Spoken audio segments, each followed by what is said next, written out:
who've joined us. Um, okay, so welcome to our learning series. This is our inaugural series on strengthening financial sustainability for ECD centers. A little bit about GSF for those of you who are new. But we'll also do a little bit of a background setting on the learning series itself. So GSF is a collaborative community of locally rooted organizations that are working in low and middle income countries, serving children, underserved children. We support our community and our partners by unlocking meaningful collaboration, stronger know-how, smarter funding, and system-level partnerships. Currently, we have 183 organizations that are a part of our network working across 71 countries. A little bit of a background for this learning series. So as part of our work on the ECD Evidence Hub, we have been working with various grassroots organizations working in ECD in emergency and low resource contexts. And through sort of that engagement, one of the key challenges that we heard from practitioners was around financial sustainability of ECD centers, and because of which there is an overall impact on access to affordable and quality childcare. So a lot of organizations that we engaged with talked about how they are struggling with operating profits. Many organizations also said that they are fully reliant on donor funding, which is oftentimes short-term and unpredictable. We also heard from practitioners on how they have had to charge fees to families, which has resulted in dropouts in the center and is excluding families that they truly want to serve. So the challenge around financial sustainability is real. And sort of listening and responding to that need, we collaborated with practitioners to build a financial sustainability toolkit. The idea really was to reflect the challenges that practitioners face on the ground, but also to co-create solutions and tools, leveraging the collective wisdom of the community members and various practitioners working in this area. So the toolkit was launched late last year, and it is live on our website. And it contains sort of three key pillars. One is around revenue generation, which is offering tools for diversifying sources of income beyond traditional donor funding. It has tools on financial planning, so forecasting, allocating, and aligning resources to priorities and risks. And the third is around sort of financial management, which is on tracking, controlling, and optimizing the use of funds that are already available. And then we also have case studies which are aligned to each of these pillars across different contexts to give you a sense of how different organizations are applying some of the learnings in real life and kind of to give you a sense of what is possible. What we wanted to do with this particular learning series was one, to just share a little bit more about what we learned in the toolkit development phase. So we are not making the same mistakes and we are not reinventing the wheel. But also more importantly, what we wanted to do through this engagement is to help you apply some of those learnings, but help you adapt it in a way that really fits your organizational needs. And that's what we want to do through this learning series. The goal for today's session is to focus on sort of one part of revenue generation, but through the learning series, we will be touching on all of these different pillars that are covered in the toolkit. So with that, I'm going to hand it over to Sane, who is going to lead us through the session. So over to you, Sane, to take us through a little bit of the agenda and then through the rest of the session. Thank you very much, Priyanka, and good afternoon, good day, good morning. I don't know where you're joining us from, but I'm in South Africa, so for us it's afternoon. I'd like to welcome all of you to this financial community of practice series, because I think it's an amazing opportunity to get to really understand one of the most critical and probably most difficult things in the work we all do, is how do we become financially sustainable and continue the good work we do. So on that note, as Priyanka was saying, is that we have built a very structured toolkit and things like that based on learnings and working with people. So the idea of this community of practice is really to strengthen what we have learned and strengthen our understanding of application of the toolkit, working with yourselves and supporting you as you go through this journey. So we're going to do a quick introduction. There are quite a few of us online, so our introduction will be extremely brief. And then what we've done, because we are basing the series on the toolkit, we will be very much focused on not only the structure of the toolkit, but aligning these sessions, all of them, to what is in the toolkit. So if you're very familiar with the toolkit, you will find some of the things that you're familiar with them and an opportunity to recap. If you're someone who hasn't really engaged with the toolkit, this will give you a framework with which you can understand elements of the toolkit and work with them more effectively. So we will map current revenue streams, and current really means what is your business doing right, what your organization is doing at the moment, and potential opportunities. Then we'll explore some case studies, unpack what that means to us, and or what it doesn't mean to us, or which part of it is relevant to us in our organizations or not. And then the crux of everything is once you have revenue opportunity that you've identified, how do you actually assess the feasibility of the revenue opportunity with which you work? So we will spend the bulk of our time today actually working through opportunities you've identified for your organization. So part of the community of practice will cover a theoretical element, and then we'll cover an element around which is practical, very much equipping you to work through the tools provided in the toolkit, but also in a way to make sure that everything is crystal clear and understandable and usable by the organizations for which it is intended to serve. And then we'll share with you what's coming next and so forth. So if we can go to the next slide. So we're going to do a very quick check-in to see who's in the room with us today and where you're from. And the question for today is, what is financial sustainability in one word for you? As in, what does it mean for you or your organization? And as you share your one word, not your 2 words, 3 words, your one word, you need not explain why it is important, just the one word. You will tell us your name, your role, and which organization you're from. So it's for, your name, which organization you're from, and the role in your organization, so that we get a sense of who's in the room, and the one word will give us a sense of what the key focuses areas are. So how we'll do, I'll ask Priyanka to call out the organizations, but I'll start just to give you an example. I'm Sanim Galose. I am the facilitator in this particular session, and I'm with the GSF organization. And outside of being with GSF, before I was very much an implementer in the same space as yourself. My word is consistency. Over to you, Priyanka. Hi, everyone. Sorry, I didn't introduce myself before, which I should have. My name is Priyanka. I work with the Global Schools Forum, and I'm the ECD Evidence Hub Manager here. My one word is stability.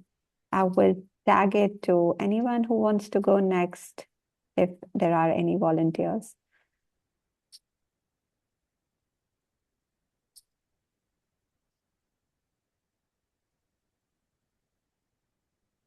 Okay, then can I tag it to Christina, maybe, if you are here?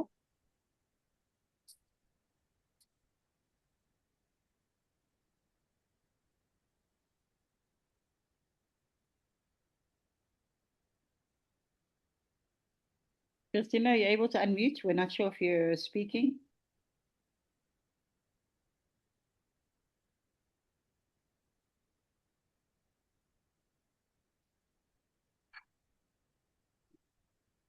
Anyone else would like to go? We have 2 people who have their hands raised. Great. I think, yeah, go for it.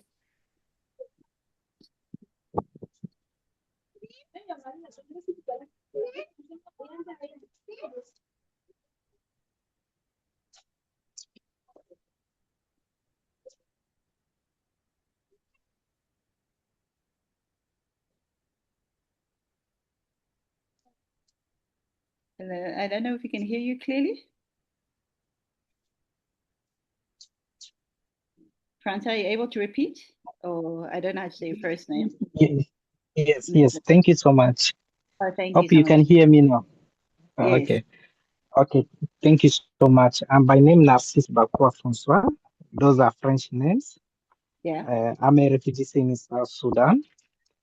I'm an executive director of a refugee-led organization called Youth Association for Peace and Development. So it is a really great pleasure for me to attend the session today. For me, the session is a success for the organization. Thank you. And do you have one word you can share in terms of what financial sustainability means to you? Financial sustainability for me is the mother of the organization. Thank you. Palomi?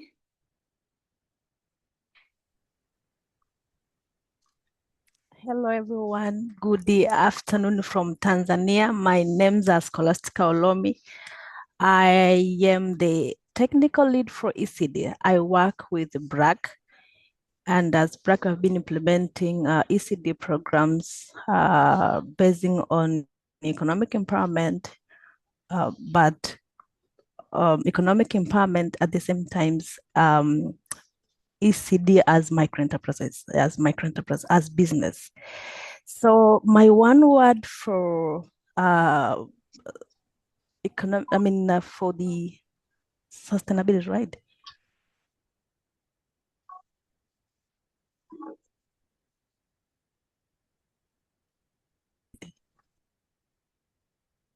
Sour.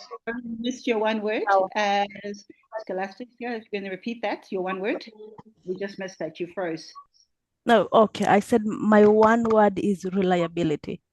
Reliability. Excellent. Thank you. Yeah.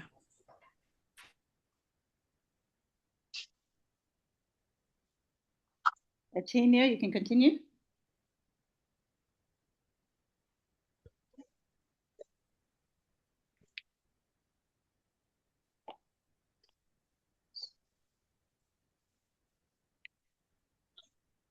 Tina, you can go ahead. We can see your mic is unmuted.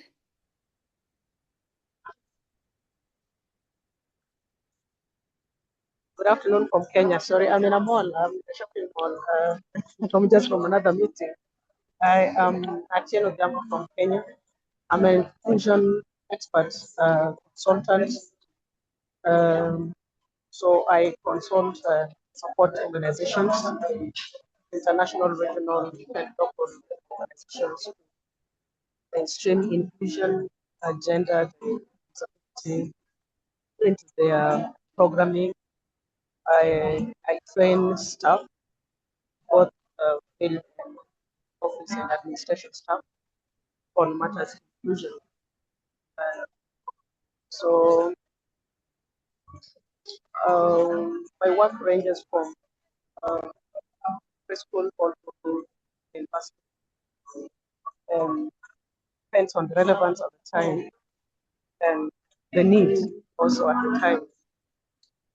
One word to this meeting is on relevance. Thank you very much. Nomzamo? Hi, everybody. I am Nomzamo from South Africa. I work under the impact investing space, the post-investment space where they support ECD centers or initiatives. I work as a technical support, so I'm hoping this webinar series will help me in my work that I do. In terms of the one word, I would say resilience. Thank you.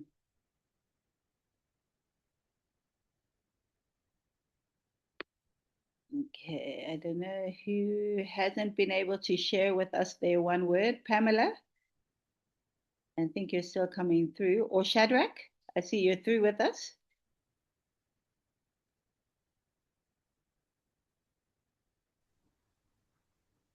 Okay, so I'll go. So good afternoon from Ghana. Yeah, my name is Shadrakankra, and I'm the founder and executive director of Africa Rural Internet and STEM Initiative. Yeah. So one word would yeah, one word for me is stability. Yeah. Thank you. Thank you. And then Elisante, I think we haven't heard from you. Yes, good afternoon. I'm Orisantina Kalkila from Israel, but living in Tanzania. Currently taking studies here in Israel, but I live in Tanzania.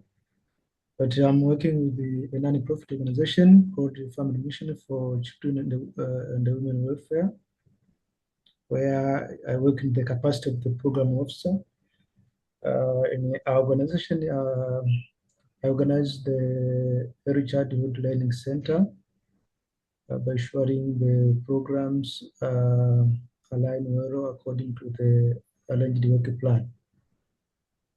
Defining on financial sustainability, I can mention it as the capacity of the organization to launch activities mostly. Thank you so much. Pamela, I see your audio is on now. Would you be able to share, introduce yourself, and give us one word in terms of what financial sustainability means to you?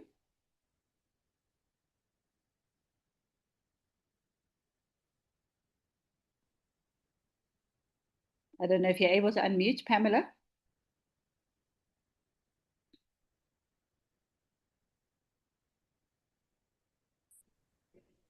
Thank you so much. Cash as development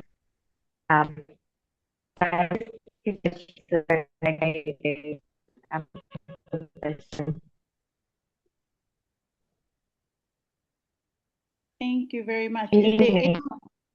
Sorry, I cut you in, Pamela. Carry on.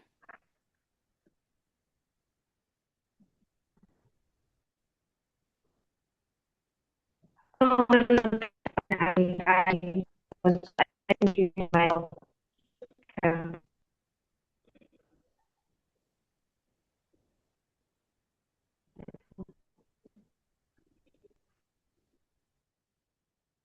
Okay, thank you, Pamela. We were struggling to hear you there a bit, but I think it's at least it's the first session for us to get to know each other. What I'd like to say is there'll be several opportunities to engage as organizations, and I think the main purpose of this session was to give you all a sense of who's in the room, which organization they come from, and the power of a community of practice is how effectively we all engage with each other.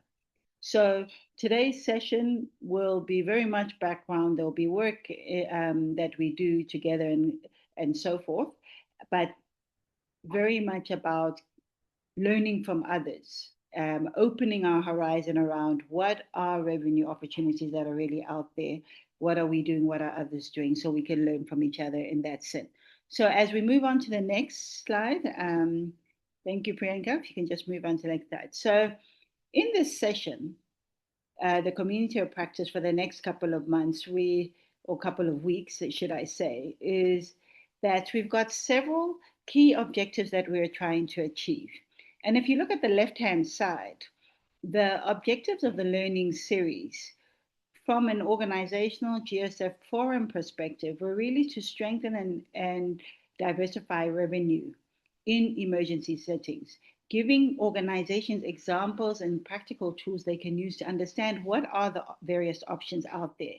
So if you think about it for your organization, what is the question you should be asking yourself? How can our organization strengthen and diversify revenue in emergency settings using practical, workable tools? Because with finance, we have to pay attention to the detail. And often the tools may seem cumbersome, but understanding that level of detail is quite important. The second learning objective is really about how do we build practical financial confidence across our teams.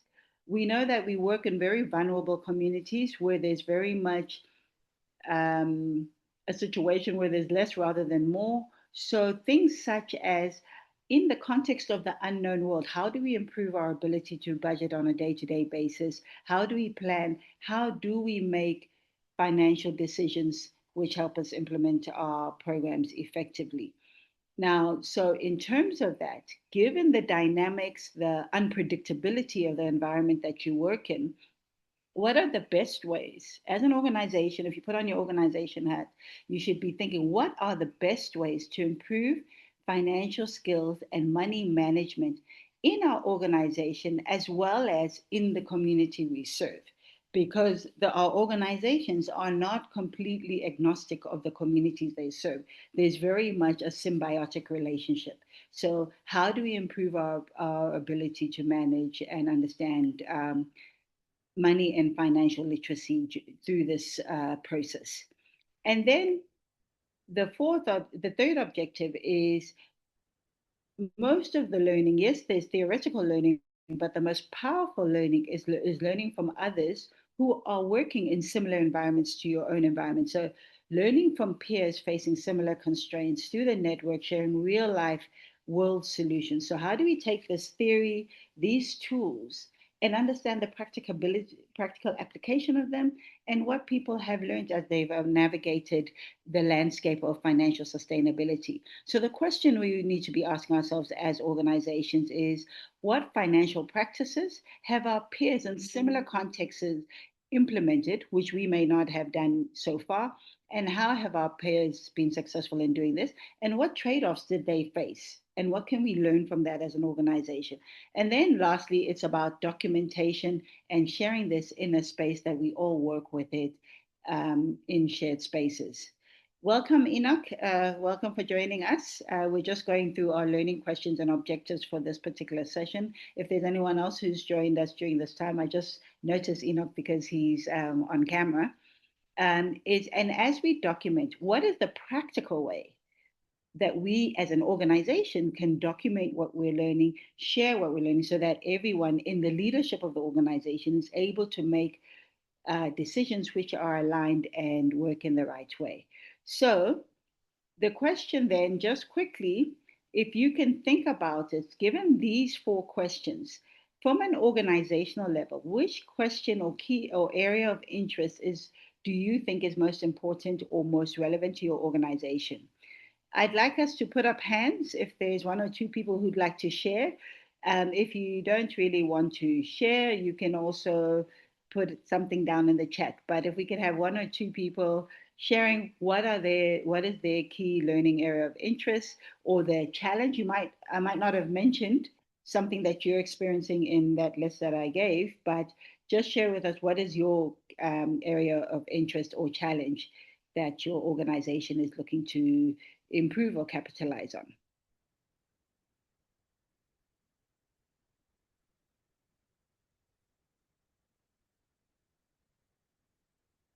As long as you unmute, you can either put up your hand, or right now we don't have anyone speaking. So if you can just unmute and share what your thoughts are.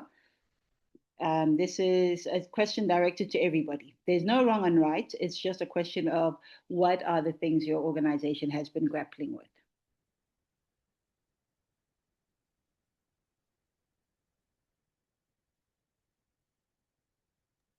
I've put the slide back on the questions in case it's easier to refer to them.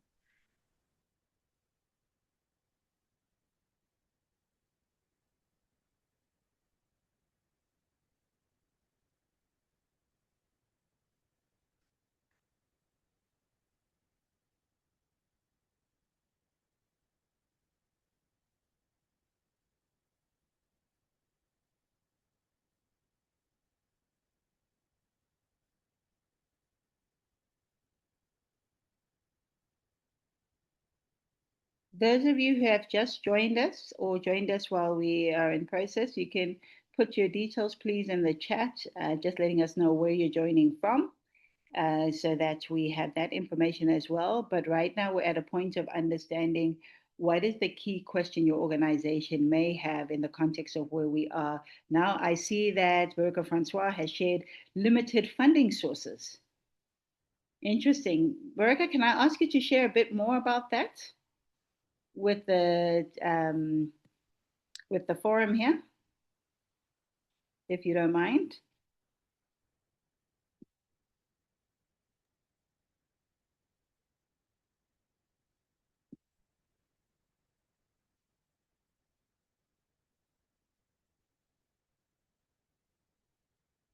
Okay, you're unmuted. You can go ahead.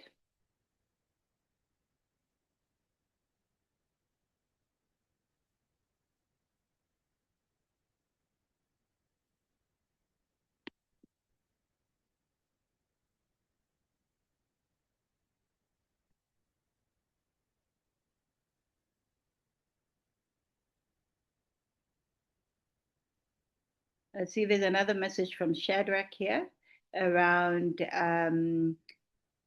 working with, understanding what peers and stakeholders have gone through. Shadrach, is there a specific stakeholder or issue that you're struggling with or that's been on your mind as an organization?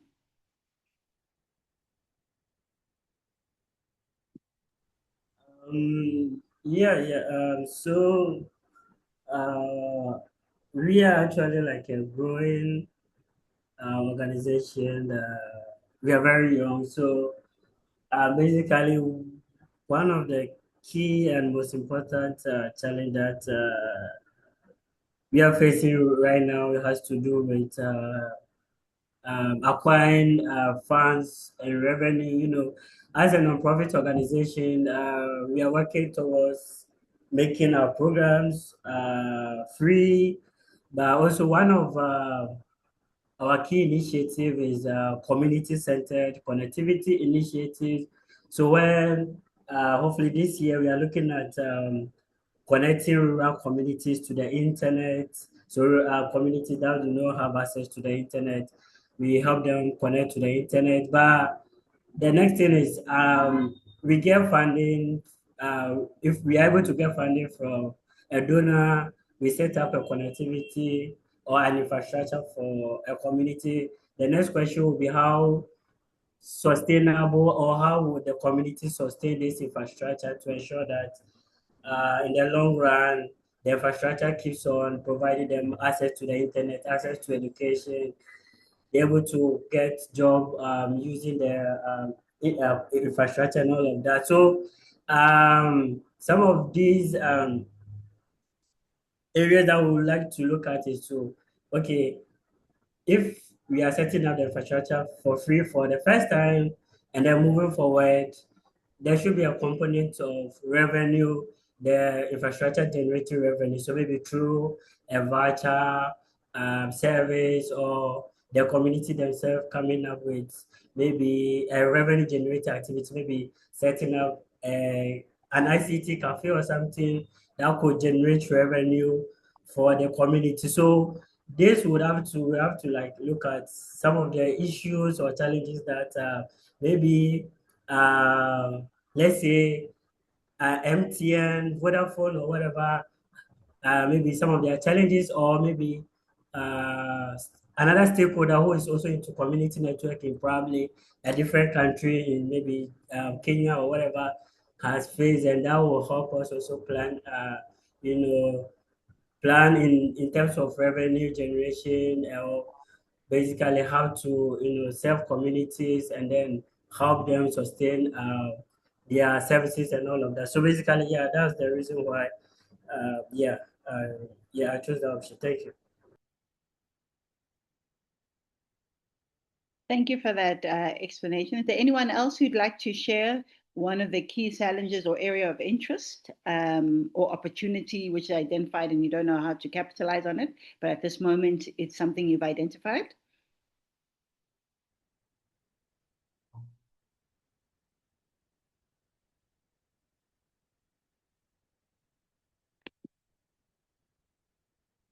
Okay, we've gone through those two. I think we should move on because we'll come back to this question. Because I think the most important thing about getting value for yourself and your organization is really having a relatively crystallized view of what is it that our organization really needs to understand in terms of financial sustainability, and what are the drivers, the main drivers of financial sustainability in your organization.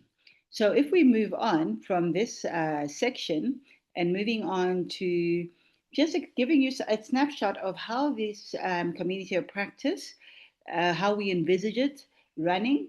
And as I said earlier, it's a combination of theoretical information and engagement. Because what I find often in learning series, we have a lot of time to take down the theory, but very less time than we would like to have to practice and also actually learn from others. So in this session we're having right now is under, or is one of the guided modules. So when we have a session like this, which is about 2 hours, a guided module, it is probably the most theoretical session that you will attend. And it focuses on entrenching whatever theoretical concepts and principles that we are learning in that particular session. Then we have said, once we have those theoretical concepts, how do we then go as our individual organizations, go and work, and then come together again and say, what have we learned in our time apart on that particular element? In trying to apply what we have learned, what have we learned? Because we've structured and broken down every session to link to certain tools, and we go away, we work on these tools, we come back and share how have we found that experience. And then the third element, which is sort of the element that will seal everything, is advisory sessions, whereby the third element is very much based on relevance for an organization. So you may have attended the peer learning and the advisory session. You might think that you're doing things effectively and you understand things, but this is an opportunity to go back and say, and get an understanding, what are the experts doing? What are those successful organizations doing? So it's really more the advisory and really coming back to say, okay, the best theoretical view of what I'm trying to do is XYZ. Okay, and hopefully through this type of approach, we'll be able to give you a sense of theory, practical testing, and entrenching your learning in a way that works for your organization. So as a result, we've broken down the toolkit into 4 sections, which are the guided modules. Then we have two peer learning sessions. One peer learning session after the second guided module, and then another one thereafter. So if you think about that, on the 14th of January, which is today, this is an introduction, and today is focusing on revenue opportunities. So I know that we work in constrained environments, and maybe there are opportunities where we've thought of them, we've been told not to think about them because they're not really practical. But this is an opportunity to bring that back to the fore. Those wonderful opportunities, those ideas, as crazy as they may sound to some, this is not the session where we will determine, is an opportunity feasible? This is where we will identify opportunities, okay? And then on the 28th of Jan, we will entrench and work through the feasibility of the opportunities we've looked at. We will go away and work on them and come back and say, okay, doing the feasibility, these are the ones that are coming out, and we'll have a bit of discussion around that. After we've assessed that, we'll then have, every organization should have 2 to 3 core opportunities which are feasible.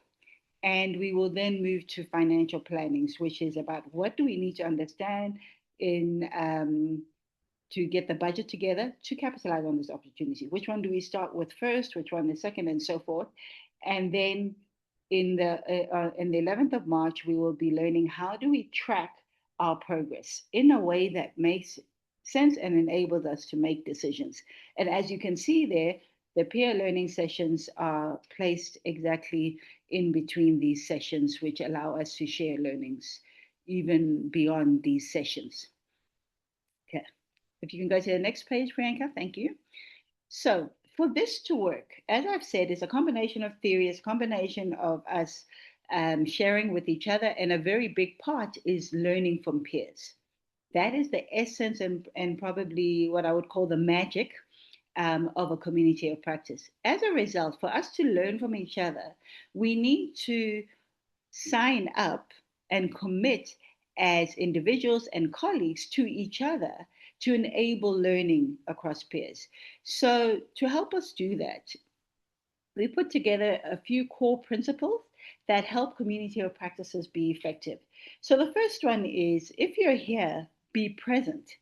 And being present is about not only listening in on what's happening, but being engaged, applying your mind, ideally not multitasking. I know in our world, and the work you do, there's never enough hours in a day. And often when you're doing one thing, you need to be doing another thing. But we're asking during this session, just 2 hours, be focused, because once you learn the skills of this, it will set your organization up forever, and you will always be able to navigate whatever the environment throws at you. Secondly, every session will have post-session work. And as a result, to get the most of each session, it's important that you prepare. So in this particular case, at the introductory level, some of you may have already gone through the toolkits in some way, maybe read it, it's bedside reading or whatever it is, but we will give you very focused work post sessions, and it's only fair to yourself and to others that to make this time work effectively, you do your pre-work so that you can get the maximum input from your peers as well as those of us who are here to assist you. And then participate. These sessions are not a soliloquy. So some of you may like Priyanka's voice, you may like my voice. The idea is not for us to do all the talking. The idea is really for us to hear from you. And no question is not a good question, because you only learn when you ask and you get clarity.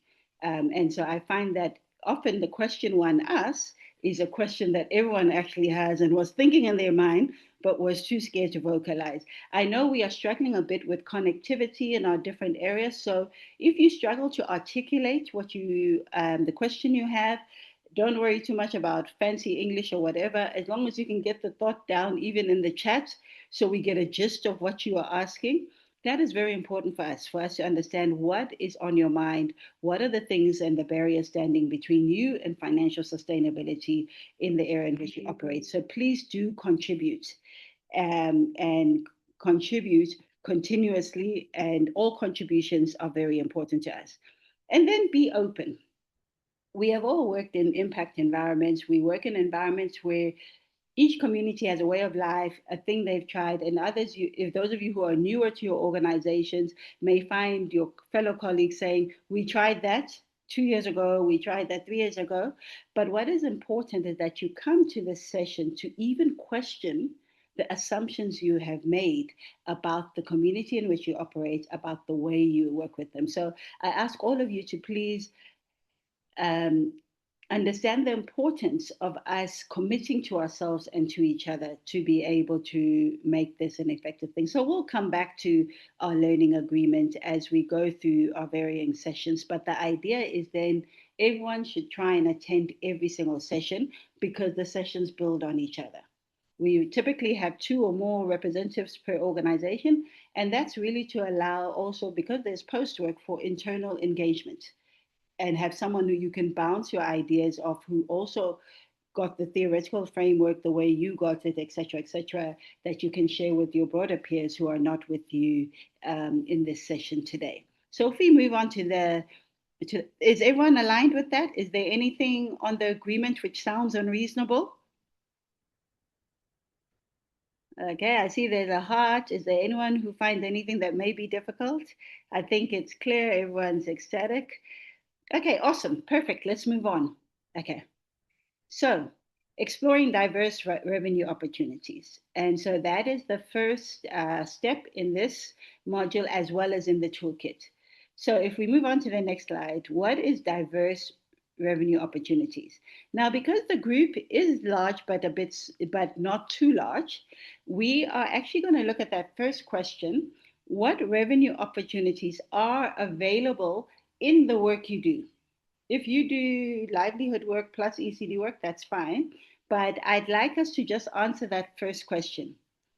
What revenue opportunities are available in the work we do? You can either write a comment in the chat or put up your hand, and let's hear your voices because we really want to hear the voices in the room.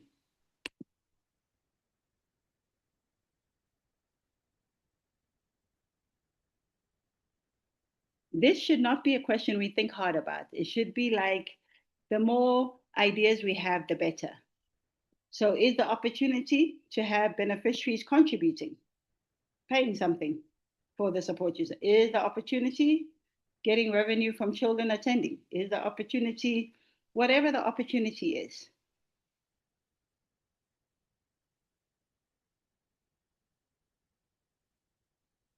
If you will allow me, I may ask one or two people we haven't heard from. There we are. Pamela, let's hear from you. You can unmute.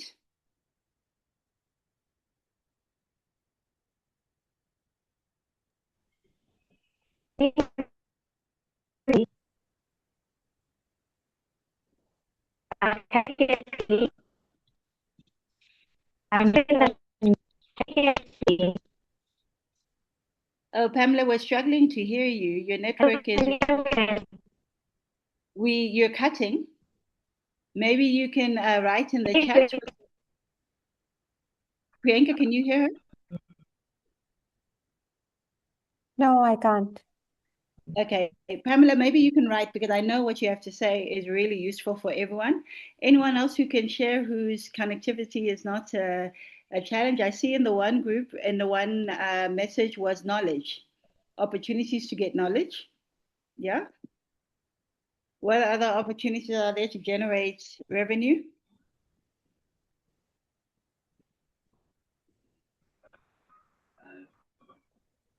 Elesante, I know you spoke earlier introducing yourself. What opportunities do we have in your area to generate revenue?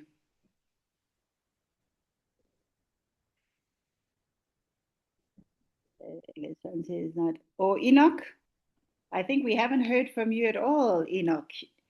There's another opportunity about government subsidies. Yeah. Okay. From my experience, the revenue that I can normally use is the parents' contribution, which is the small fee from the parents to contribute for the children to be at our centers. Yeah, very nice one. Thank you. Yeah, Senator Steve. Sorry, did I pronounce your name correctly? Can I share? Go for it, Muman. Yeah. So one thing is that if we talk about the revenue opportunities, one opportunities is that we will receive the fees from the parents. But if we think about the opportunity, maybe we can create other opportunity like after school program, day-long program. If children attend only 3 or 2 hours, maybe they will provide the small amount of fees. But the long hour, we will take the more amount fees. Another thing is that the food purpose, maybe they will contribute, and that's another chance to the revenue generate. Also the school materials or ECT center materials, decoration, this purpose, they also provide some money. That's we can think that is we can save some money for the revenue purposes. So these are the opportunities I think that for the available in the ECT center. Yeah. I love that. I mean, there's just so many opportunities, and I love the fact that you've broken down different things in that. I think the most interesting one was the one about breaking down programs, because you might have a program that's an all-day program, but in your community, what about breaking it down into pieces? Digital and product-based revenue. Chipeta, I don't know if I've said that correctly. What do you mean by product-based revenue?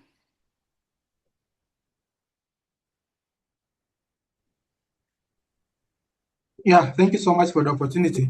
The product-based revenue that I'm talking about here, we need to empower the next generation, whereby we develop some apps that can capacitate the children so that when the upbringing will be something that is going to benefit their future. That's what I'm talking about. Okay, awesome. Thank you very much. Scholastica, I see your hand is up. Maybe you can. Scholastica. One of the revenue opportunities that I'm thinking is introducing the fund revolving approaches where, for example, if I can take example from our organization. For example, we support one women to establish an ECED center. And then from that, after they have generated some income, and then they have to contribute or to bring back a little with no interest. So they bring back, and after they have brought back what they have produced, we are going to support other young women to establish and to scale ECD services in the communities. So that also will act as one of the revenue opportunities in our community. Okay, thank you very much. Thank you very much. Any other ideas, any other thoughts? Who have we not heard from? We haven't heard from you, Enoch. I don't know if you're with us.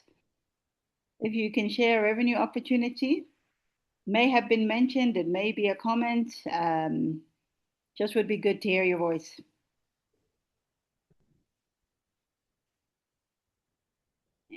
And while Enoch is thinking about them, Kusho, I don't know if that's how you say Chambane. I don't know if that's how you say your name.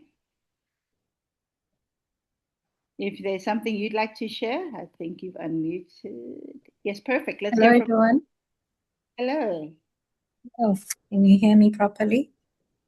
Yes, we can. Right. I mentioned, did I mention having events and experiences like children fun days, where, for example, we created like as a quarterly event where we get parents to, come to that space and then bond with their children through reading exercises, through coloring, the learning and playing activities, which will enable them to bond better. We'll charge a modest registration fee or sponsorship that can support costs to make the event financially stable without excluding families. I also mentioned having fairs like learning fairs, which include exhibitions, for example, showcasing children's work, ECD learning methods, nutrition education, to name a few. Invite local vendors to pay a small fee for that space. Thank you. That's an interesting one. The local vendors, small space. Thank you so much. That's really great ideas. Thank you. Thank you. Christina, anything from your side? I think we haven't heard from, I don't know if you put something in the chat. I didn't see. I don't know if there's anything you'd like to share. Or there's also Justina. I think we haven't heard from you. I know you joined us, I think, after we did the intros.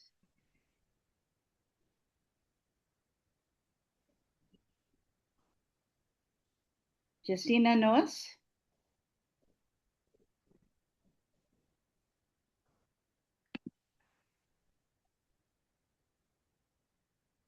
Okay, so what we're going to do now, if we go to the next question, because I think people are struggling with it, is if you think about these examples, I'm not sure if any of you noted them down. I hope you noted them down, but I have got a total of just 17 examples of different things, and I'm sure I didn't capture everything. So of these 17 examples, some of them you may have thought of in your organization, but if you think of these examples that we've heard now from others, think if you can spend the next sort of, I'm going to ask people to write down for the next sort of 2 minutes. If you can think of, take these examples and think of the next two questions. One is, which of does your organization currently use? Is the first question.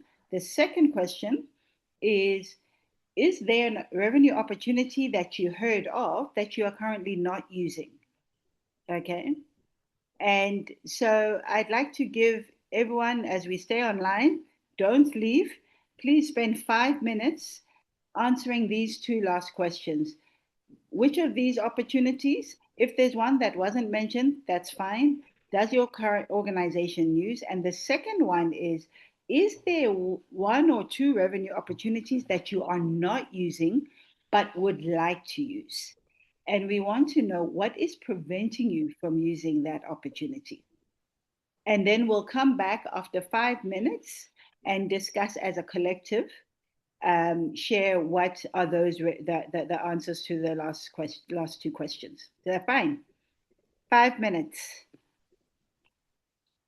I love the responses coming through in the chat. Great, great, great ideas. Okay, Priyanka, can you keep time for us, please, if you don't mind? Yeah, I'm on it. Yeah, I don't know when 5 minutes will be up, but yes.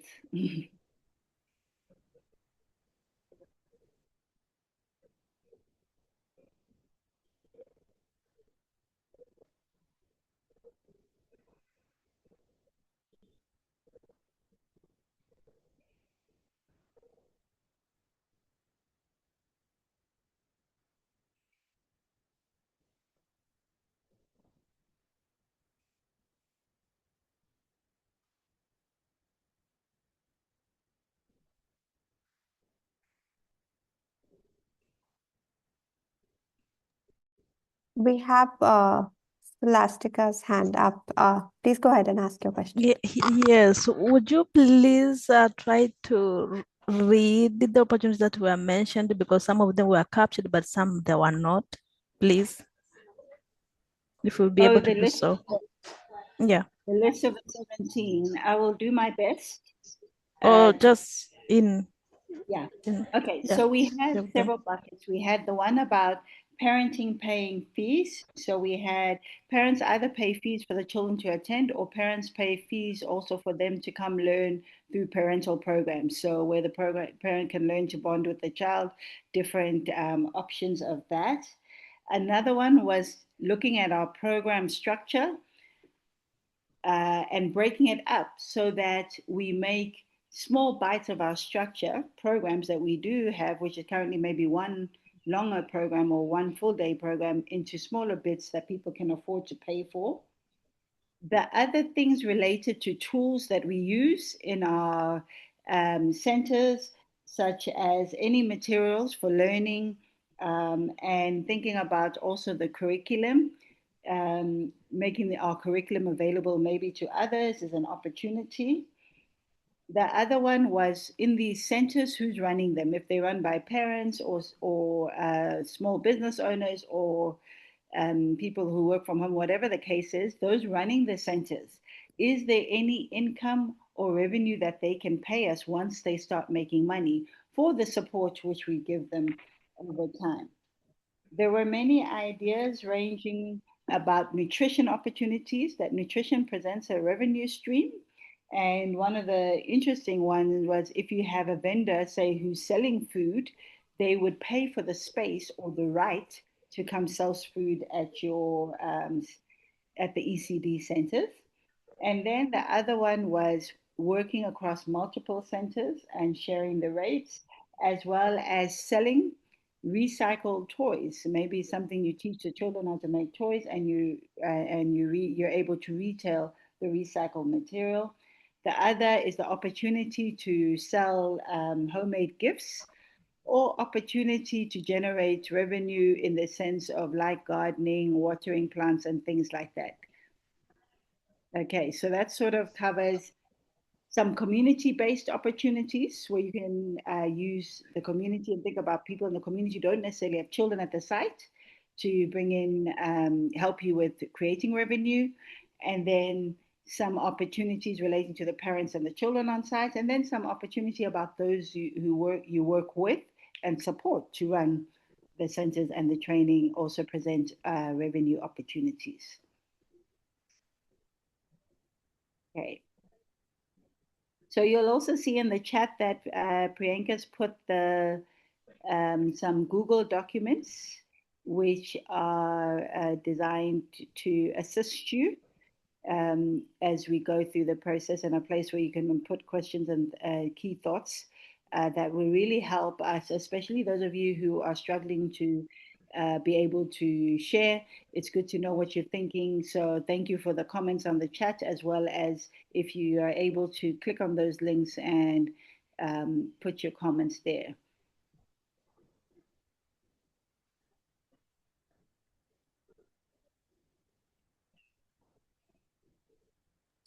We only have a minute more.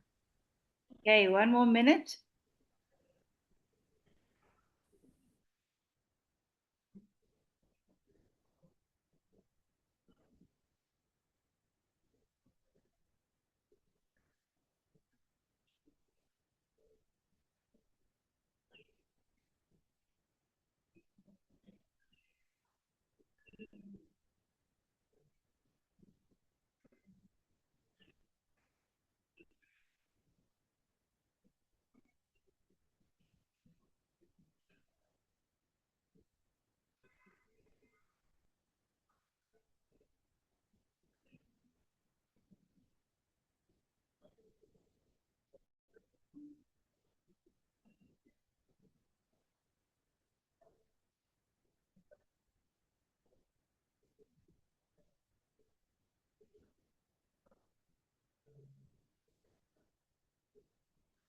We're at time. I think we can do some discussion on what we have thought of.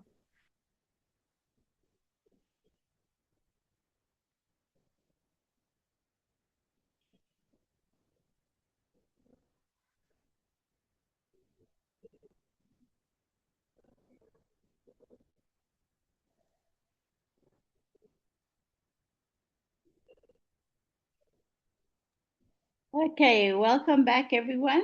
I love all the opportunities that we've thought of. So if we move to probably what is the most difficult, and I think, we often focus on what are we able to do and not do, and we think about our opportunities in that framework. What we are asking you to do and how the toolkit is designed is that it's saying, what are all those opportunities? Once you have those opportunities, then it's about working out, can they work?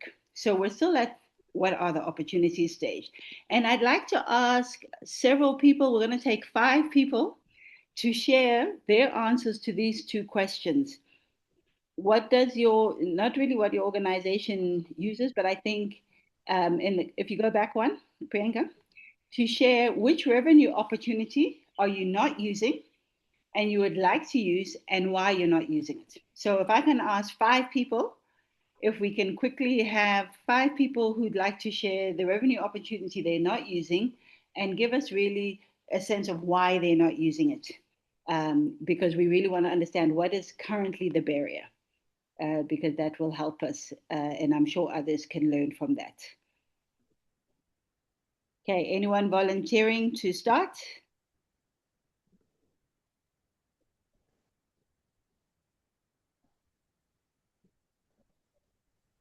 Yeah. Okay, go for it. You can go for it. Let's hear what revenue opportunity you're not using.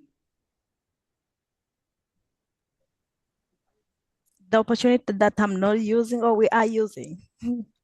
Whichever, but if there's a barrier. Yeah, okay. I start with the common one, the parents paying fee. That is the most common that we are using here in Tanzania.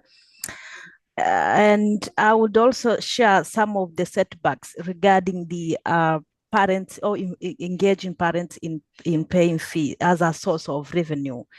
So first, there is, in order to introduce the fee to the centers or to the child care, any child care service, first we need to ensure that the parents and the community are aware about child care services and ECD services which have been provided in the community. And being aware that means, and to know that they are willing to maybe to send their kids to these centers, to bring the kids to these centers to access the service. And after that, we also need to make sure that the parents are able to contribute. They have the ability to contribute to this fee. And also the abilities now, it differs from different settings. For example, if you go to in urban areas where the population is a little bit big, and most of the parents are engaging in other economic activities, maybe some of them, they are business women, or the fathers are, they are doing business, you'll find the demand is high, and also the awareness is also high. But if you go to semi-urban, to go to semi-urban, and when you go to the rural areas, so the ability and the awareness of the parents to understand the importance of ECD, it is a little bit minimal. And we, in that communities, the contributions, or the parent to be engaged in payment, it is also not that much reliable. You cannot rely.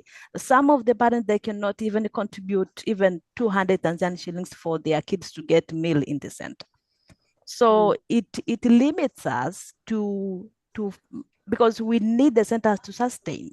So it limits us even when you are planning to establish or to introduce the ECD centers in such communities, just because we need the caregivers to to earn something, to improve their life. At the same time, we need the children to get the service. Now we need to be at least in urban or in semi-urban.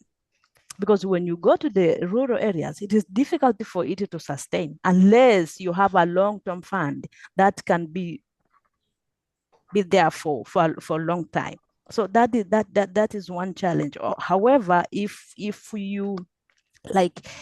we introduce it better, if we engage community, the effective engagement of the community, it works, and we have seen it working.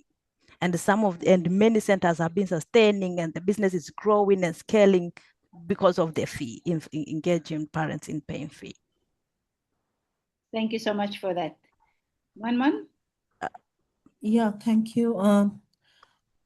We have the ECD program in many countries. We have it in Tanzania.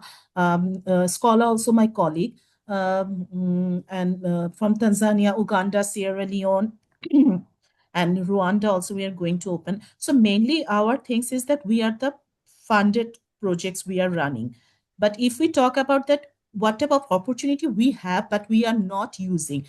For examples, we have a very well-designed play-based curriculum. We have very well-structured training program.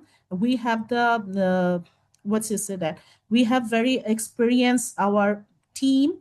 Those can build the capacity to anyone in the business.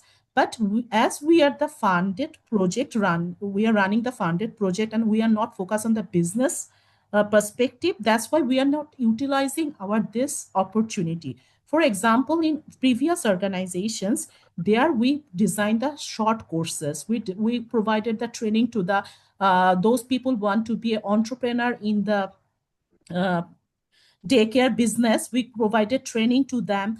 We sell the different short courses, play pedagogy, psychosocial health, this type of training program we sell for the educators or for the ECD practitioners. But we are not being able to do in our current organization because this is mainly focused on running the funded projects. Yeah. So I think if I get the opportunity, then I will utilize this, which we have the curriculum, we have the well-structured training, business-supported training, psychosocial training. So if possible, we can go give the training program to other entrepreneur who wants to set up their ECD center or preschool program. Maybe we have this ability in others country to give them this support, but we are not focusing on that. Yeah. Yeah. Thank you very much. Anyone else like to share? We'll take one more if there's anyone who'd like to share a revenue opportunity that they're not using, and what is preventing them.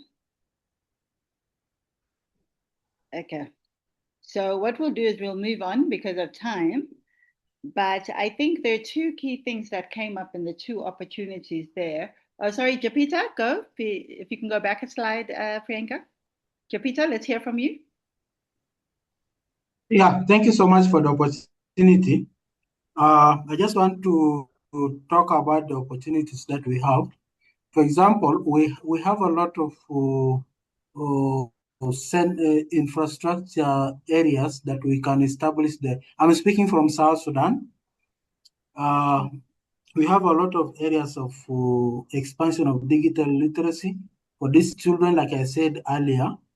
The only biggest we have is the limited funding that we can strengthen these ECD centers, because as per now, we don't have standard ECD centers in most of the areas, but we only have few in urban centers, which is in the capital city, in Juba. So in the major rural areas like the states, we don't have. The other opportunity that we have and we are not utilizing is the value chain addition, where we can engage the parent to improve on productivity, market access, and income generating activities like the livelihood sectors. So we are not utilizing this because of so many reasons. One of the major reasons is infrastructure. If resources are produced at the rural areas, the communities are not able to bring them to the urban areas to access market. However, our communities also need education so that they can be able to demand for the services. Thank you.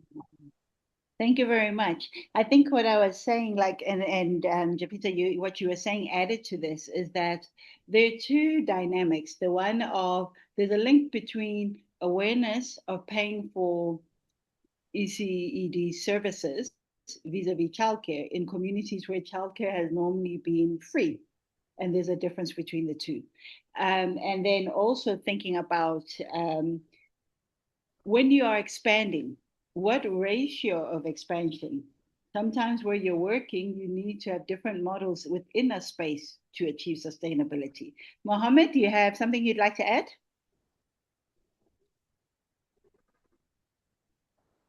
You can unmute. Mohammed, we lost you just as you unmuted. Your hand went up and then you, oh, was that an error? No problem. Let us move on to the next section. So if we look at the common strategies, so on a theoretical, there's some most common strategies, and these common strategies come from the organizations that helped us with developing this toolkit. So when I say they helped us, it was working with them, observing, analyzing, and understanding what are they doing in their daily practice. So the most common strategies is one where you charge. Hello, can you hear me? Yes, is that Mohammed? Oh my God, network. We can hear you now. We lost you there. You can speak. We can hear you. Okay, you seem to be struggling with network. So what I was saying that there are typically 5 common strategies to increase or generate revenue or revenue opportunities that are utilized. The first one is to have a nominal tuition that parents pay or contribute towards the program. The second one is selling complementary services. So in some communities, childcare is in the morning in terms of ECD learning, but in the afternoon is aftercare. So you find that could be a complementary service that is sold. The third one is integrating livelihood programs. So as an organization, if you are working with the community to offer maybe training for parents to be able to learn skills that can give them something they can do to generate income, that's what integrating livelihood programs could look like. The other would be leveraging cross-subsidization. So you have more than one center you're supporting or more than one community that you're working with. How can you leverage the economies of scale? So when you were working in one community, maybe the cost of your material was X. When you move to another, because it's the same material, but your volume has gone up, maybe you're able to get cheaper pricing because now they're two. And then the other thing is alternative models, where we heard several different models which can be used. So you can have models where typically you own the sites, or the sites are managed by individuals on your behalf, even if the managers are from the community, and then sites where you have entrepreneurs managing them. That would be the same model, which might have alternative ways of being packaged.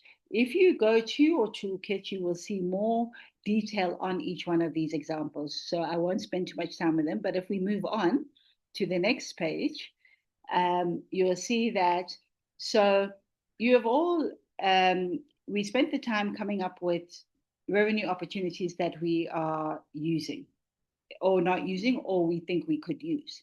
Now, if you take that example, normally we think of revenue opportunities that will work rather than how many opportunities. So if we go back now to the world of what will work, when you in your organization determine will a revenue opportunity actually work? What are the things you consider?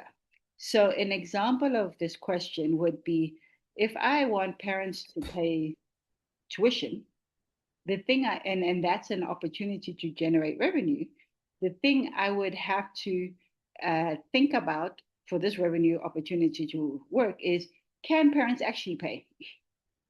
They may be willing, but they may not be able to pay. So if you think of your particular environment, we had quite a few different examples of things that are being done. So now I'm just asking, in your, if you can spend like a minute just thinking about the answer to this question, and then we'll ask some people to share what criteria or what requirements do you use to determine if a revenue opportunity will work or not? If we can just list those that you currently use. Okay, we'll have a minute for people to think. Those of you who want to think and jot down in the chat, please do so as well.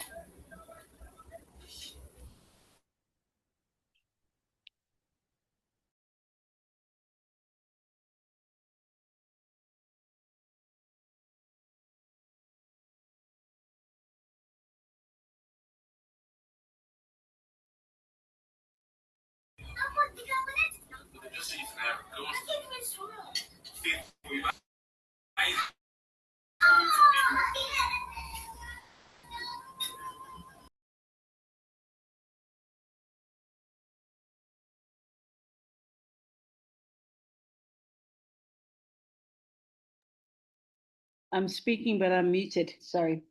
So our minute, I think, is up. So if I would ask you to share, the question is, what criteria or what thing do you use to determine if a revenue opportunity will work? So here I'd like anyone to just answer what criteria they use. And those of you who want to type in the chat what criteria you use. Some people use a segment of the market, some people use parents, some people use there's different criteria.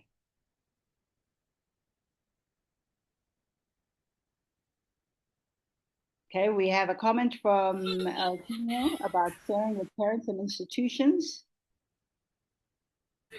Anyone like to share or comment?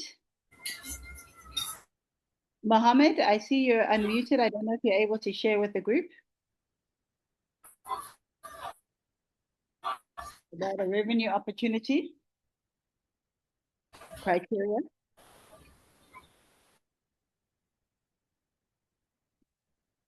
Okay, we're struggling to hear Mohammed. Is there anyone else? So for some people, the criteria is the target market. For some, it's the amount of funding I have. Muman, I see you unmuted. I don't know if you wanted to share with us. One thing is that when we want to set up any ECD center, any area, we do the market survey. We ask the participants that how much they're willing to pay if they receive this type of facility, or they actually willing to receive this type of facility. And if they willing to receive this facility, then how much they are willing to pay for this type of facility. This is the criteria we try to follow in every where we want to set up ECD center. Another things is that we also provide the livelihood support. We try to them that these parents will get the in area, because our program is an integrated program and we provide support to the AGYW peoples. So what happened that when they are earning, they have the opportunity for the income generating activities. They're involved with them. So we think that when they will earn, they maybe will utilize some amount of money for their children's. Another thing is the scholar was saying that ECD is not that much important for this type of mothers, because they are not very concerned why ECD is important. They actually need some place where they can keep their children's and they can busy with the work. So sometimes the parenting session also help them to understand why ECD is important and why quality full ECD is important. And when you are want to send them in quality full ECD center, that means it's required the extra money. So marketing this type of services and market assessment, this I can think that these are the criteria to generate the revenue. Yeah. Okay, are there any other criteria? Anyone else would like to share criteria that they use? And what I find interesting with what Muman just shared with us is that the one thing she didn't talk about as criteria is availability of funding. Because I think many of us look at revenue opportunities and think availability of funding will drive whether or not we can implement or do an opportunity. So at this stage, we're talking about those things outside of availability of funding. Don't know if there's anything in the chat that one would like to share on, but I'd like us to move on so we get into more work. So if we look at the toolkit, there are various principles that they've used. So what Muman was just sharing with us is principles they use to assess revenue opportunity is market sizing, then in line with the size of the market, which tells them how many potential children will attend the ECD center or the services and programs that they offer. It's the willingness, because without willingness, then you don't have a proposition that you can, with a community that's willing. But I'm sure many of you work in communities where the community is willing, but the ability is lacking. So if I was to ask those of you who are working in that type of community, where the community is willing, but their ability to pay doesn't exist, what principles do you use to assess that revenue opportunity? How do you decide what to do? Can anyone share who's working in that type of community?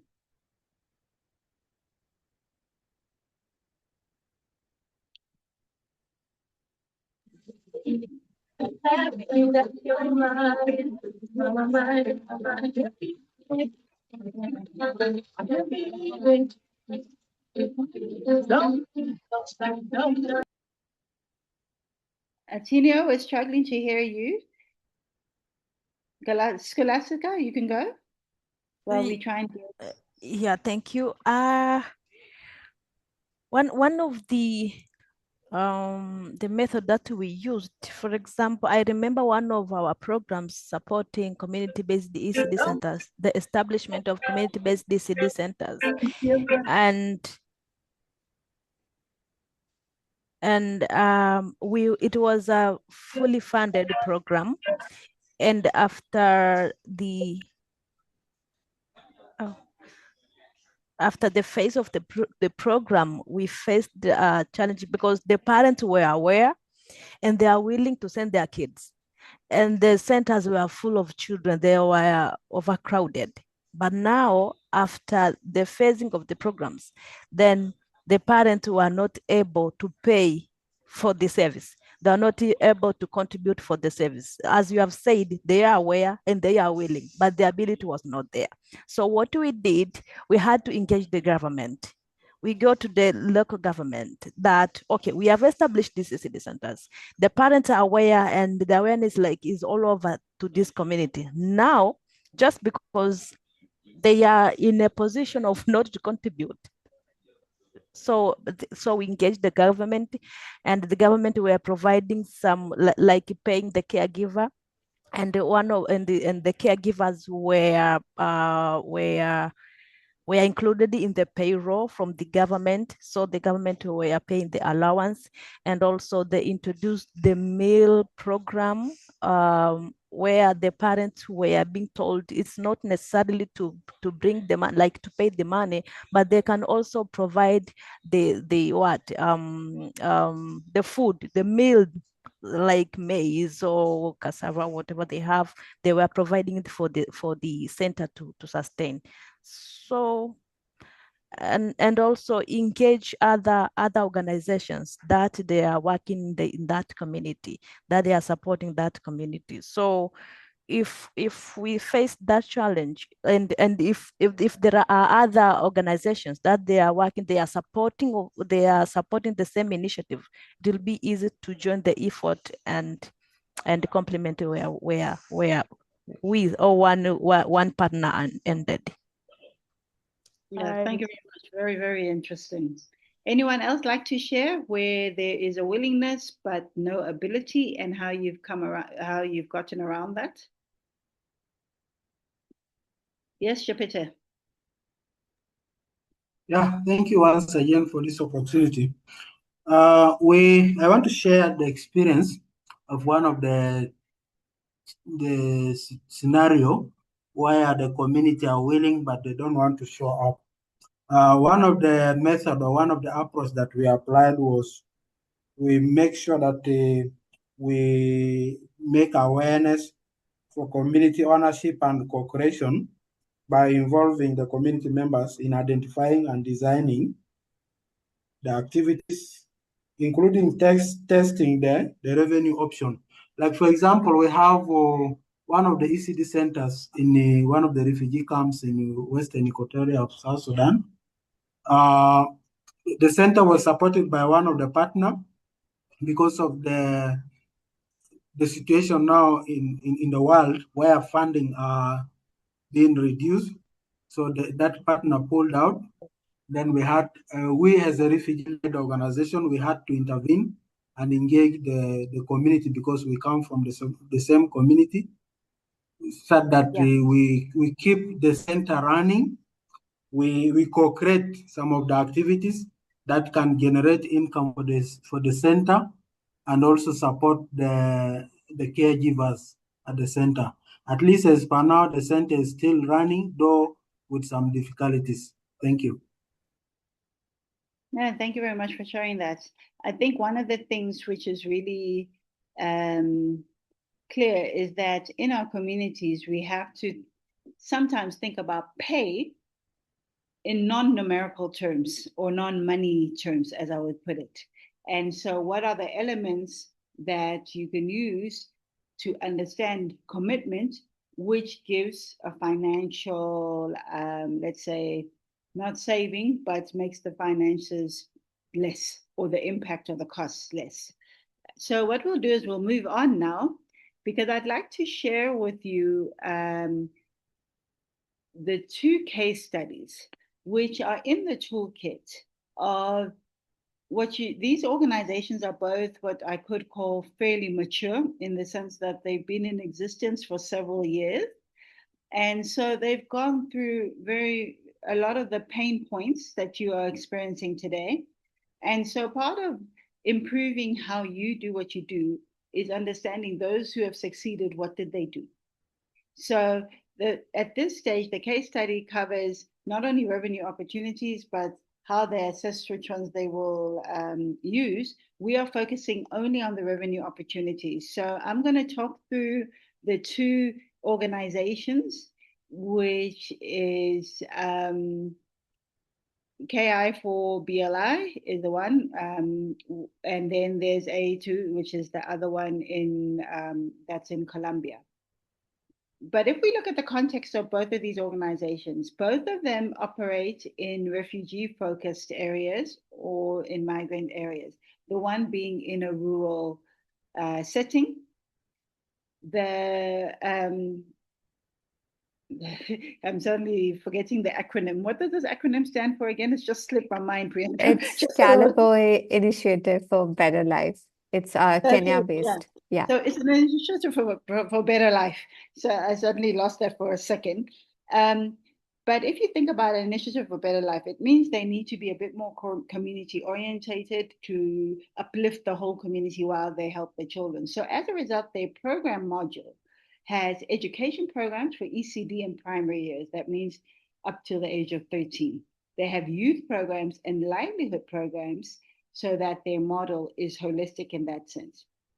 Okay, AETU on the other side is very much ECD focused, not focused necessarily on livelihood, but to enable to be able to do what they do, they work closely with governments. So if we think of the example that was shared just now, that engaging government to assist with subsidizing the cost or the tuition parents would pay is something that an AETU does and has done, and therefore they're able to deliver, and they also do use ECD platforms.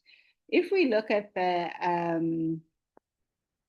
here I go again, I don't know what's happening with my mind today, but if we look at the first organization, there's several challenges they were experiencing operating with refugees and people who are in these vulnerable communities.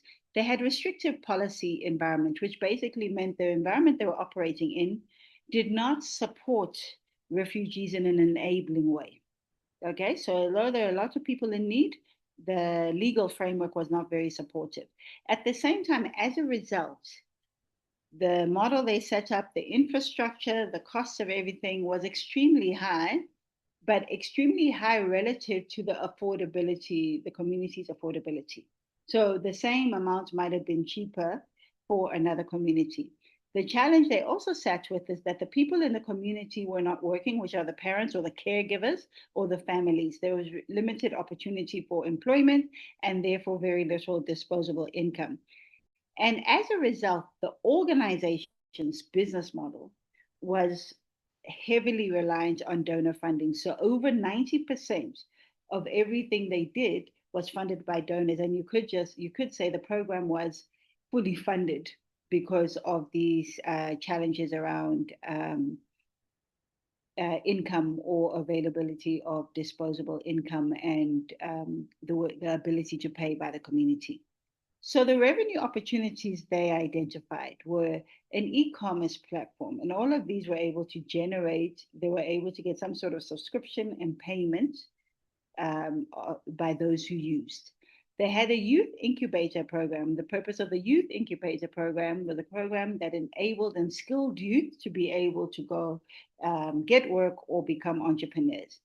Then for parents who had skills and maybe, and this is very common in many refugee environments, you have people that are there that are highly skilled, but they're not able to link up with companies or organizations or businesses that they can go look for jobs. So they started a job linkage, which means most parents were able to get an income. When parents could get an income, they can now pay a small tuition. And then lastly, they also set up a textile hub production, which is something which you could call was homegrown by the organization. And textiles being a high demand, low skill in terms of you can teach most people how to be involved in textiles and retail textiles and have a business. That's what they chose as revenue opportunities they capitalized on and were able to build a sustainable business which scaled. In AETU's case, their model had a lot, although they had great working relationship with government, digital platforms that they were already using effectively so.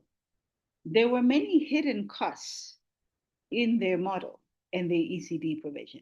And what is important about this hidden cost for the financial sustainability is that when we move to financial planning and management, you will see that the Excel you get is very detailed.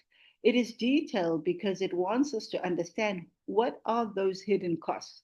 Even if we cannot get the figure, at least we understand the components. We know that, oh, one day we will understand the cost of our material fully. Oh, but at least we know we need to understand it. And then at the same time, they were in an environment where they had limited household earnings. So their model was also too expensive for their community. So what they focused on was income opportunities for women. And then also they focused on something we spoke about earlier and having different types of ECD models. So some of their sites were owned by them, some of the sites were entrepreneur. They just customized their sites to meet the community's needs.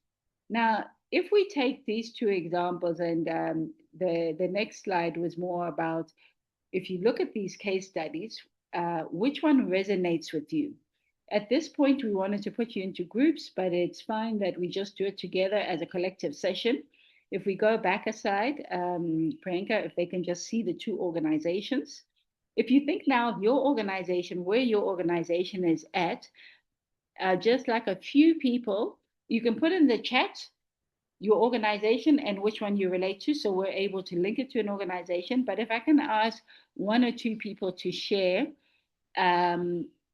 which one resonates with them and their organization and why. I think if we can hear from some of the quieter people on our platform today. Shadrach, you haven't spoken in a while. I don't know. I know that you did mention, I think if I'm not mistaken, that your organization is newer, but even in its newness, which one of these two options may be one that you resonate more with? Maybe you can share that.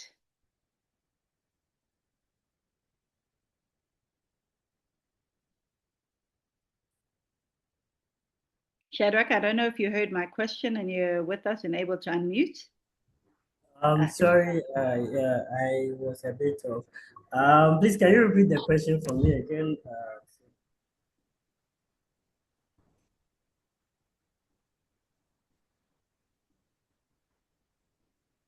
Hello? Hello, if you can just repeat that, we lost you for a bit. Yeah, I was asking if you could repeat the question for me again. I'm sorry. Yeah, the question is for you, just saying that in your organization, there are two options here. Which organization relates more to what your organization can relate to more, like in terms of your future and things, input you can take, just based on this small information. This is not all of the information, but it's at least a summary of the organization, just based on what you see here. All right, so my organization basically deals with rural communities. So yeah, so basically to fall under the KI for BLI. Yeah. So we are also into education initiatives, focused basically on youth and children. So one of education initiative we are working with, which is under a group of OER professionals, so open source educational resources. So we use, for example, Model Box. Model Box is basically a Raspberry Pi with model integrated into it. So it uses the model learning platform, so you can provide like assignments, offline content, videos, Wikipedia. You can even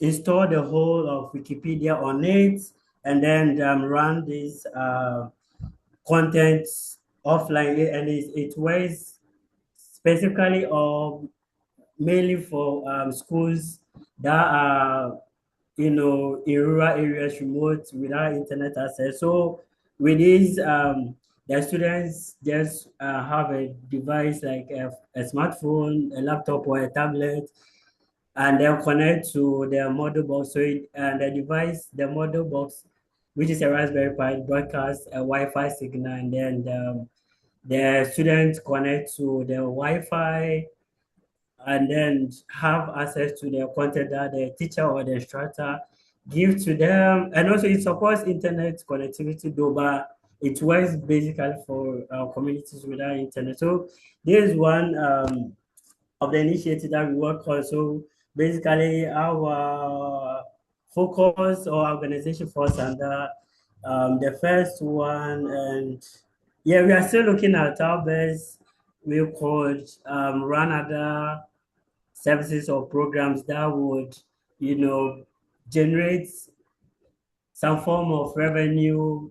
As we are non-profit, we are not looking at making profit, but at least to support some of these activities. So yeah, we are still looking at some possible alternatives or avenues, and that's one main reason why part of this program to learn from what others are doing, and yeah, so that we can incorporate into what we hope to be doing from this year onwards and all of that.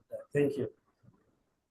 Thank you so much. Is there anyone else who'd like to share who maybe resonates with AETU or a combination of the two organizations in terms of when they look at their future and possible opportunity?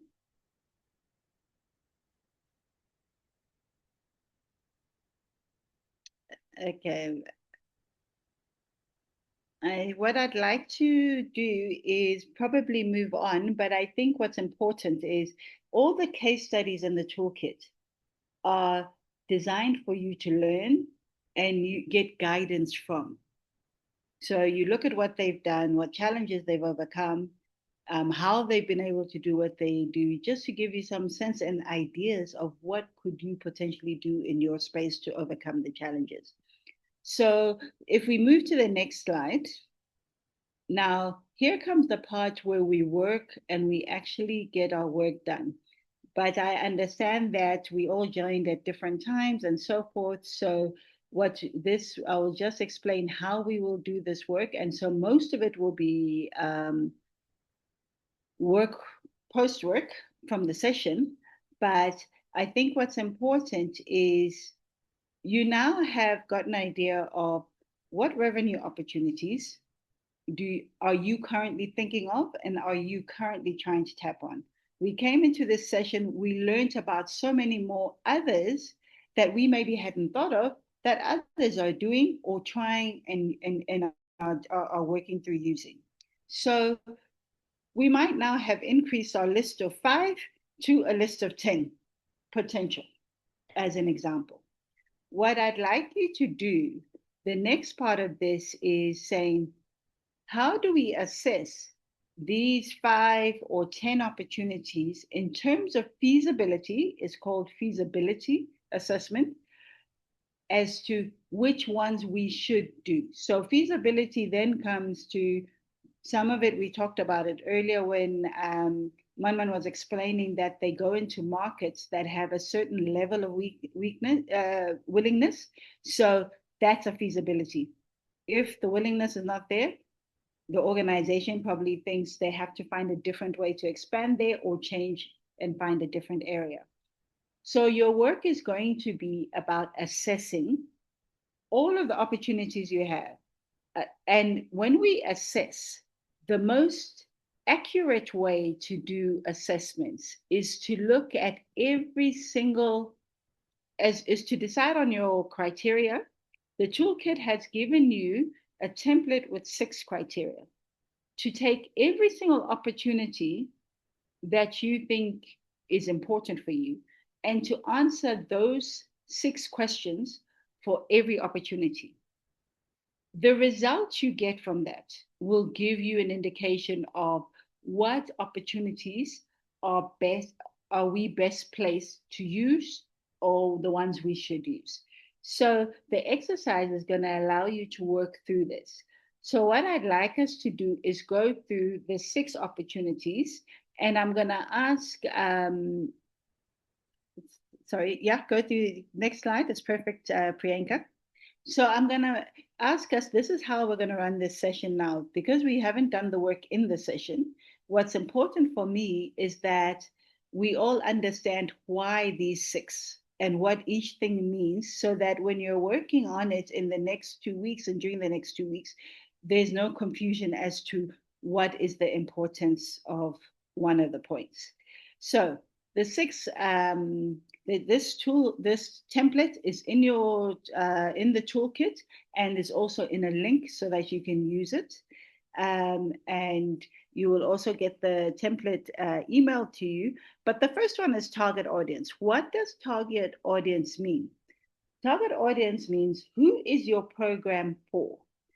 Who are the core beneficiaries of your program? Not the people that deliver. So in our case, when we talk ECD, the beneficiaries are the children, but we work through the parent and the practitioner to get to the children. So our target audience, if we're thinking about who are the primary or secondary target audience, and what are their specific needs? Most of us already have programs.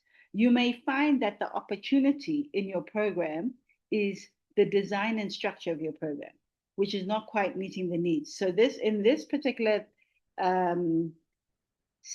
point, you would fill in for each one of your revenue. You do one page for each revenue opportunity. That's the easiest way. But you fill in that revenue opportunity, who's the target market. So if we take the example that was mentioned during the session of vendors, the vendors, our target market is nutrition for children. So therefore, the people we need to engage in terms of this would be vendors who supply nutritionist food for children, as an example. That's target market. Okay, there are examples. Then we have offering and implementation. So what are the features of our program, product, or service that we plan to offer?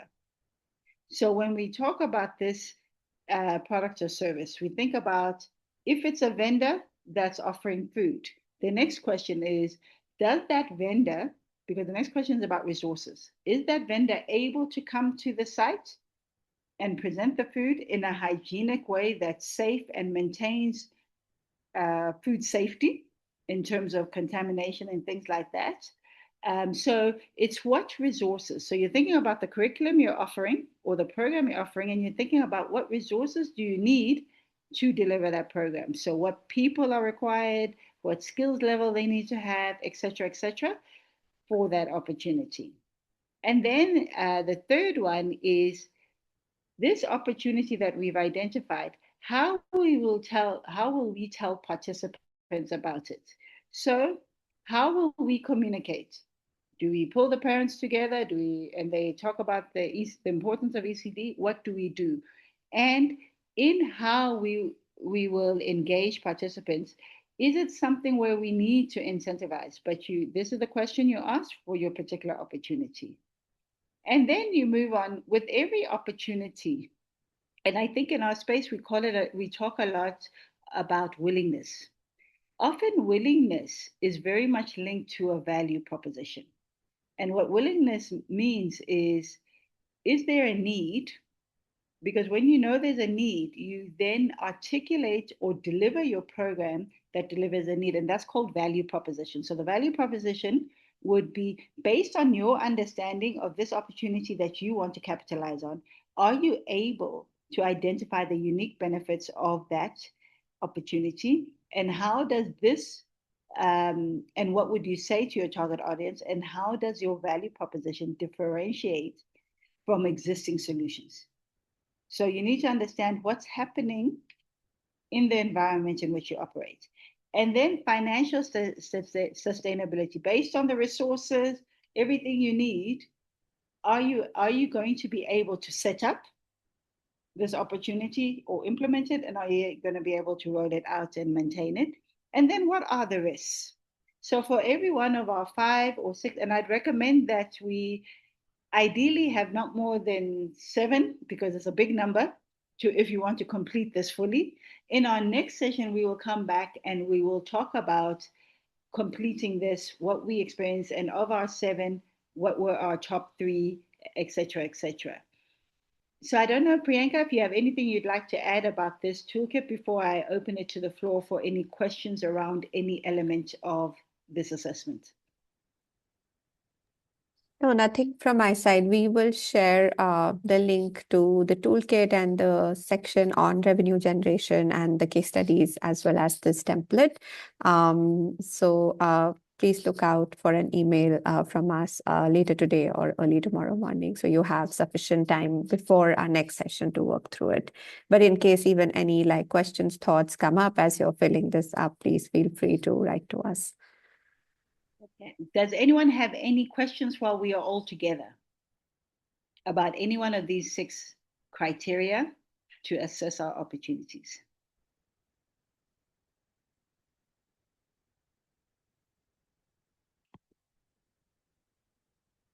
Is everything clear? Can I have a thumbs up? Okay, there's a question from you, Shadrach.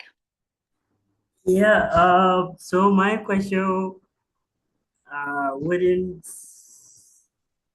yeah, it's not directly related to the assignment, but it might help me to probably know where to target or the areas to target for this assignment. Yeah, so as a nonprofit organization that is not looking to make profit, but with the funding cut and other few stuff. Now I'm actually looking at, ways that the organization could, or other methods or means of, getting fund aside, getting funding from donors and a few stuff. I would like to ask, what would be your recommendation for, areas that we could look at, getting revenue from to, support our initiatives as we are into providing education, basically digital education, so like STEM education, robotics, coding, and also like doing the OER, that's the Open Educational Resource projects. Yeah, so we deal with schools, community members, like basically youths, and then children. So what would you recommend, like the areas that we may consider to maybe get revenues from, and then which will also help me basically in dealing with the assignment or something like that. Thank you.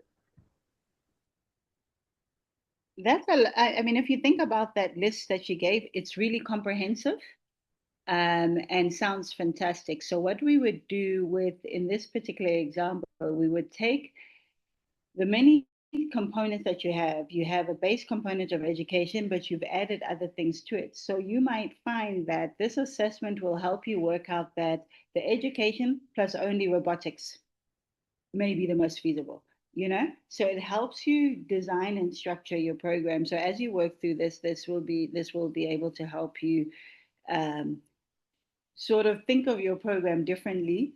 And actually, if you don't offer all of it, which parts are actually the highest revenue generation in a particular area that you're working in. Are there any other comments or questions?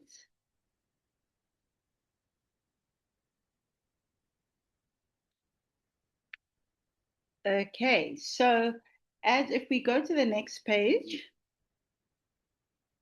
as we wrap up, we've got 5 more minutes. So this is the post-work as I just explained. So we complete this framework for all revenue opportunities that we've identified, but I'd like to suggest that you select 7. If you've identified 15, select 7 and work through the 7. The purpose of this from a learning perspective is that it's ideal if you have more than 3 opportunities, because part of the feasibility starts giving you a view of which one can you start with, which one should you start with. So when you have more than 3, you're able to have a bit of a more robust discussion and learning opportunity for you and your organization as a whole. And so if we go to the next slide, what will we be doing in Module 2? I referenced this. We will, in Module 2, work through how do we determine which opportunity was the most feasible? How do we decide? Sometimes the most feasible one is not the one we can start with. So how do we decide which ones are the most feasible, and then how we start in terms of the order of rolling out the opportunities? And then what do we do with opportunities that are important, but we can't implement them right now for whatever constraints? and how we think about that in terms of expansion, growth, and sustainability. So that brings us to the end of our session. I don't know if there are any questions, anything maybe we didn't cover in this context of basic revenue opportunities. I know that digital or what's Wi-Fi and connectivity got the best of us, but I know what I think we need to hold on to is that at least we're able to meet and group. And so if you feel that on days that you were on this session, your connectivity is acting up for whatever reason, then try to write more so we can support you, because we don't want you to lose the support just because the connectivity on your side is not allowing you to share anything that you have to share. But on that note, I will hand over to Priyanka with any final thoughts within for us as a collective, and then looking forward, very, very much forward to working with all of you as we work through our financial sustainability for your organizations. Thank you, Sane, for taking us through the session, and to everyone else for engaging with this despite some internet connectivity. I will send all the material that was referenced after the call today. I'll also share the recording of the meeting so you can refer back to anything that was discussed. I've also very quickly dropped in some of the links so that there is a link to the toolkit and there is a direct link which you can download for the template in case you'd like to access it sooner. But like I said, I will also share it on email. Lastly, if the timing of this doesn't work for any of you, please let us know. This is something we just kind of put on the calendars just to get us started with the learning series. But the idea is to make this relevant and useful for all of you. So let us know if there are particular days that work better for you, or if there are particular time in the day that works better. This particular session was a little bit longer, which was for 2 hours, because we also had about 30 minutes in the beginning for introduction and for getting to know each other. In case for future sessions, they will be a little bit shorter. So also just kind of keeping that in mind in terms of recommendations that you may make it of suitable time and days for which the sessions would work for you. We are very, very open and flexible to make this work for you. So please let us know what would be most feasible. We also have a quick feedback poll for you. If you can take that would be super helpful. It will help us understand if the session is working for you, not working for you, what we need to change. This is a very sort of like top level feedback, but if you have any detailed thoughts on what we can change, please feel free to write to either of us, or we're also happy to get on a quick call to capture your feedback. Yeah, so with that, I think we can wrap up, and we hope to see you for the next session. Thank you so much again for your engagement. Happy New Year to all of you, and we're super excited that we're starting off the year with this learning series with all of you. So thank you. Thanks, everyone. Have a good day.